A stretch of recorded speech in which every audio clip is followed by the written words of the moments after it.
Welcome to Climb English. Today, I will tell you a story that will touch your heart and help you practice listening. Don't forget to like, subscribe, and stay with me till the end.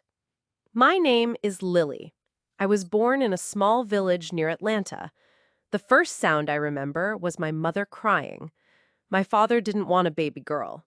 When he looked at me, his eyes were cold. He never held me, never smiled, never called me his daughter. I was just there. My mother, Anna, tried to protect me, but she was weak and he was cruel. He shouted all the time, broke things, hit her. I was only 7 when he slammed the door and left forever. He never came back.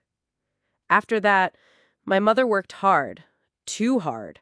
She cleaned rich people's homes, washed dirty clothes, and cooked meals she would never eat. I followed her everywhere. I carried buckets, wiped windows, and stayed quiet. We had no money, no warm clothes, and no real house. Just a shack with holes in the roof and wind that came in like a ghost every night. But through it all, one thing was clear. I loved my mother more than anything in the world. One night, everything changed. My mother held my hand tightly.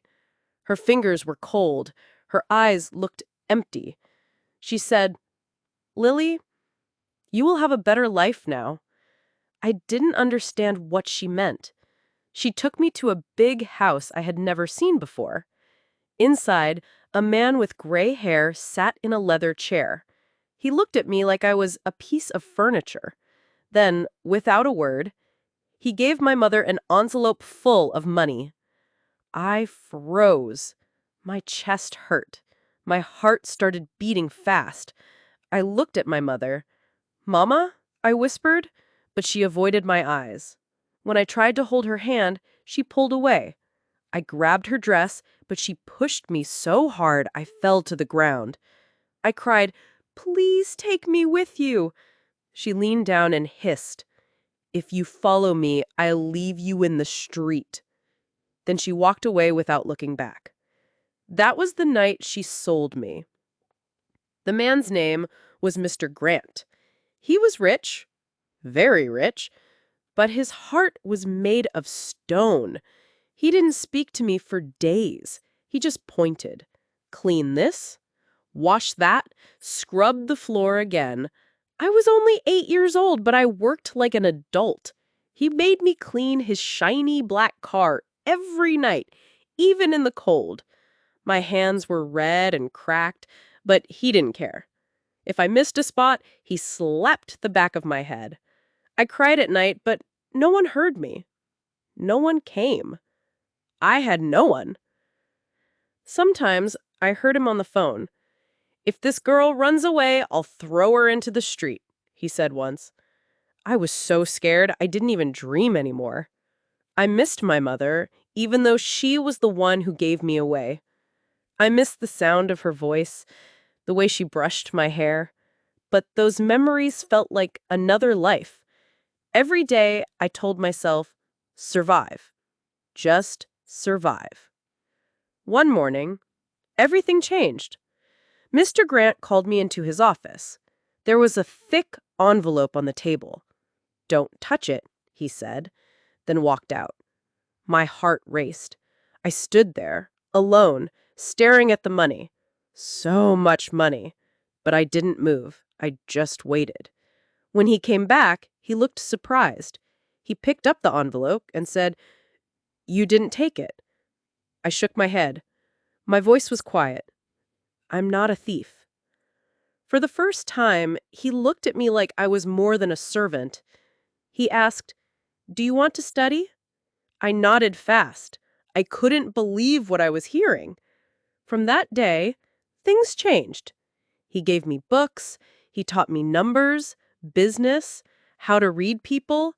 I studied all day, all night. I worked harder than anyone. By the time I turned 25, I was his right hand. He introduced me to his friends. "This is Lily. She is my daughter now." That night, I didn't cry. I smiled. For the first time, I felt something close to hope. Years passed. I became the CEO of Mr. Grant's company. People called me Miss Lily. I wore elegant clothes, spoke at meetings, and made big decisions. I had money, power, respect, but there was still an empty space inside me. One cold evening, I was driving my black Mercedes through the city. Rain tapped gently on the windshield. At a red light, I saw an old woman on the sidewalk. Her clothes were torn, her hair was messy. She held a small sign, "Hungry, please help." I reached into my purse and handed her some money. She didn't even look up. The next night, I saw her again. But this time, she stepped into the street and collapsed in front of my car. I slammed the brakes and ran to her. People gathered. I knelt beside her and touched her face. When she opened her eyes, my world stopped. It was her, my mother. She looked lost, dirty, weak. She didn't know who I was. I whispered, "Do you have a family?" Her lips shook. "I had a daughter, but I lost her." The next day, a guard knocked on my office door. "Ma'am," he said, "there's a man outside. He says he's your father." I froze. I walked outside. There he was. Older, thinner, his eyes full of tears. He dropped to his knees. "I'm sorry," he whispered. "I was a fool. I left you." I left her. "Please forgive me." My hands trembled. My heart was heavy. I looked at him, the man who never loved me, who left us when we needed him most. I didn't know what to say. But then I saw my mother beside me. Her head was bowed, her eyes full of regret. And I made a choice. I helped my father stand up. "Come inside," I said softly. That day, I didn't just forgive them, I freed myself. Now I eat dinner with both my parents. We laugh, we remember, we heal. My true success isn't my title or my wealth. It's my heart. Some people think forgiveness is weakness, but I know now, forgiveness is strength. Forgiveness is freedom.